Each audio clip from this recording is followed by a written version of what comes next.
বাংলাদেশ এবং ভারতের পররাষ্ট্র সচিবের বৈঠক হওয়ার কথা আছে। এটা একটা উচ্চ পর্যায়ের বৈঠক, কিন্তু গতকাল যখন ব্রিফিংয়ে এই কথা জিজ্ঞেস করা হয়েছে, এটা হচ্ছে এমনও নিশ্চয়তা দেওয়া হয়নি। যিনি ব্রিফ করছিলেন, যিনি জবাব দিচ্ছিলেন পররাষ্ট্র মন্ত্রণালয়ে, তিনি জানিয়েছেন এটা হলে আপনারা দেখতে পারবেন। আমি ধারণা করি এটাও ভারত ঝুলিয়ে রাখছে, কারণ পরিস্থিতি যদি যথেষ্ট উত্তেজনাকর থেকে যায়, ভারত আরো বেশি চাপ দেওয়ার জন্য এই কাজটা করবে। বাংলাদেশ এবং ভারতের মধ্যে কূটনৈতিক টানাপোড়েন চলছে এবং কিছুটা বাড়ছে বলেই মনে হয়। ভারত এটাই চেয়েছিল এবং বাংলাদেশ সরকারও আগে শেখ হাসিনা সরকারের মতো আচরণ করছে না, সে কারণেই টানাপোড়েন বাড়ছে। তবে সবকিছুর পরও ভারতের টোনে, বিশেষ করে পররাষ্ট্রমন্ত্রী জয়শঙ্করের যে স্টেটমেন্ট এসছে, সেটায় কিছুটা সুর নরমের টোন দেখা যেতে পারে। আমি সেটাই আসবো। তার আগে গত দুদিনে পাল্টাপাল্টি যা হয়েছে, অনেকগুলো কথা আমরা জানি, আরো নতুন যে ডেভেলপমেন্ট আছে সেগুলো নিয়ে কয়েকটা কথা একটু বলতে চাই। যেমন বাংলাদেশের ডেপুটি হাই কমিশনের বাইরে আমাদের পতাকা পোড়ানো হয়েছে এবং আমাদের প্রধান উপদেষ্টার পুষ্পোত্তলিকা পোড়ানো হয়েছে। এটা নিয়ে বাংলাদেশ খুব কড়া প্রতিবাদ জানিয়েছে। বাংলাদেশ বলছে, কলকাতায় বাংলাদেশের ডেপুটি হাই কমিশনের বাইরে বৃহস্পতিবার বিকালে বঙ্গীয় হিন্দু জাগরণের সমর্থকরা বিক্ষোভ করেছেন। এই ঘটনায় বাংলাদেশ গভীর উদ্বেগ প্রকাশ করেছে। একটি অংশ সহিংস হয়ে ওঠে, তারা পুলিশ ব্যারিকেড ভেঙে বাংলাদেশ ডেপুটি হাই কমিশনের সীমানায় পৌঁছায়। তারা এই সময় বাংলাদেশের জাতীয় পতাকায় আগুন দেয় এবং সরকার প্রধান উপদেষ্টার কুশপুতুল দাহ করে। বর্তমানে পরিস্থিতি নিয়ন্ত্রণে আছে মনে হলেও ডেপুটি হাইকমিশনের সব সদস্যের মধ্যে নিরাপত্তাহীনতা বিরাজ করছে। বাংলাদেশের জাতীয় পতাকা অবমাননা এবং প্রধান উপদেষ্টার কুশপুতুল পোড়ানোর জঘন্য ঘটনাটির তীব্র নিন্দা জানাচ্ছে বাংলাদেশ। ভবিষ্যতে এ ধরনের ঘটনা যাতে না ঘটে, সেজন্য প্রয়োজনীয় ব্যবস্থা নেওয়ার জন্য ভারতকে আহ্বান করছে এবং বাংলাদেশ যে কোনো সহিংস কার্যকলাপে নিন্দা করে। এখানে একটা কথা একটু বলে রাখা ভালো, পতাকা যখন পোড়ানো হচ্ছে, বাংলাদেশেও একটা অত্যন্ত অন্যায় কাজ হয়েছে। আমরা দেখেছি এই ছবিটা যখন ছড়িয়ে পড়ে তখন মনে হচ্ছে এটা সঠিক কিনা, পরে জানলাম যে হ্যাঁ, এটা সঠিকই ছিল। বুয়েটের সামনে ভারতীয় পতাকা রেখে সেটার উপর দিয়ে অনেকে হেঁটে গেছেন। এই কাজগুলো আমরা করব না, এই বোকামিগুলো আমরা করব না। একটা দেশের জাতীয় পতাকা ইজ এ সিম্বল। ভারত পুড়িয়েছে, আমরা পাল্টা পোড়ানো, পাল্টা সেটাকে পদদলিত করা, এগুলো কোনোটাই না করা উচিত হবে। এটা নিয়ে কারো আর্গুমেন্ট থাকতে পারে, পতাকাকে নিয়ে আমরা যে কোনো কিছুই করতে পারি কিনা, কিন্তু না, আমাদের এই অত্যন্ত টেনশনের সময়টাতে আমরা কোনো রকম অহেতুক বিতর্ক তৈরি করব না। এরপর ইনফ্যাক্ট বাংলাদেশের সংখ্যালঘুদেরকে নিয়ে ভারতের ব্রিফিংয়ে একটা খুবই অদ্ভুত ধরনের কথা, বা আমাদের যে ন্যারেটিভ আমরা যাচ্ছে মনে করছি সেটার বিপরীতে কথা বলেছে ভারতে যিনি ব্রিফ করেন তিনি। আমি একটু পড়ি। বাংলাদেশের সহিংসতা বাড়ছে, এটা শুধু মিডিয়ার অতিরঞ্জন নয়। ভারতের পররাষ্ট্র মন্ত্রণালয়ে যে ব্রিফিং হয় সেখানে বলা হয়েছে এভাবে, আমরা বাংলাদেশে ক্রমবর্ধমান উগ্র বক্তব্য, সহিংসতা ও উস্কানিতে উদ্বিগ্ন। এটা শুধু মিডিয়ার বাড়াবাড়ি বলে উড়িয়ে দেওয়া যাবে না। ভারত আবারও বাংলাদেশের অন্তর্বর্তী সরকারকে সংখ্যালঘুদের সুরক্ষার জন্য সব ধরনের ব্যবস্থা নেওয়ার আহ্বান জানান।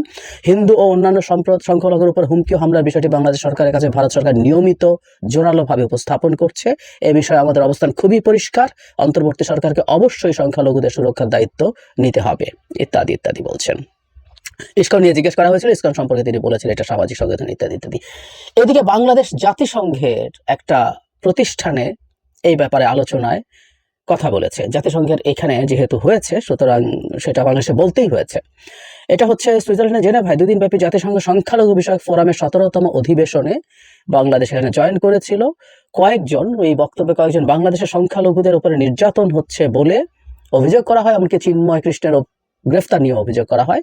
বাংলাদেশের পক্ষ থেকে আরিফুল ইসলাম বলেন, দুর্ভাগ্যবশত বাংলাদেশের মানুষ যখন ধর্মীয় সম্প্রীতির গৌরবজনক উদাহরণ তৈরি করছে, তখন আমরা দেখতে পেলাম সংখ্যালঘু নির্যাতনে কিছু কুচক্রী মহল ভুয়া, মিথ্যা ও অতিরঞ্জিত প্রতিবেদন প্রকাশ করছে। এগুলো প্রত্যেকটা ভারতকে টার্গেট করে বলা হচ্ছে, আমরা বুঝতে পারি এবং ভারতও নিশ্চয়ই বুঝেছে। এটা তাদের কাছে ভালো লাগবে না।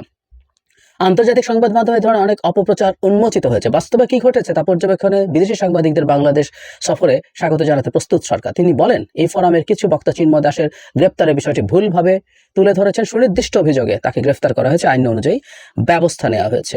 এখানে যে জনাব সাইফুলকে হত্যা করা হয়েছে একজন আইনজীবী, সেটাও তিনি উল্লেখ করেন। যে কথা বলছিলাম, এবার সর্বশেষ আমরা গতকাল দেখেছি জয়শঙ্কর একটা স্টেটমেন্ট দিয়েছে। উনি বলছেন, সংখ্যালঘু সহ বাংলাদেশের সব নাগরিকের নিরাপত্তার দায়িত্ব দেশটির সরকারের। একটু খেয়াল করি, শুধু সংখ্যালঘু নিয়ে সংখ্যালঘু একটা বক্তব্য ছিল, সেখান থেকে জয়শঙ্করের এবারকার বক্তব্যের সংখ্যালঘু সহ সব নাগরিকের। আলাদা করে উল্লেখ করে সব নাগরিকের কথা উল্লেখ করছে। সংসদে লিখিত প্রশ্ন ছিল, তিনি জবাব দিয়েছেন।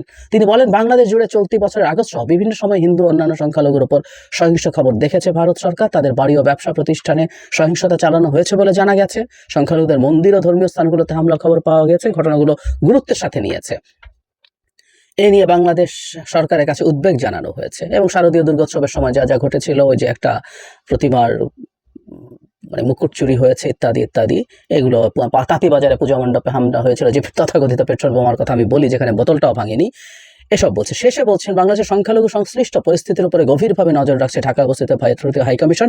সংখ্যালঘু সহ বাংলাদেশের সব নাগরিকের জীবন রক্ষা ও স্বাধীনতা নিশ্চিত করার প্রাথমিক দায়িত্ব দেশটির সরকারের। প্রাথমিক না, সেকেন্ডারি দায়িত্ব না, সব দায়িত্ব আমাদের সরকার এবং জনগণের। সেকেন্ডারি দায়িত্ব ভারতের না অন্তত।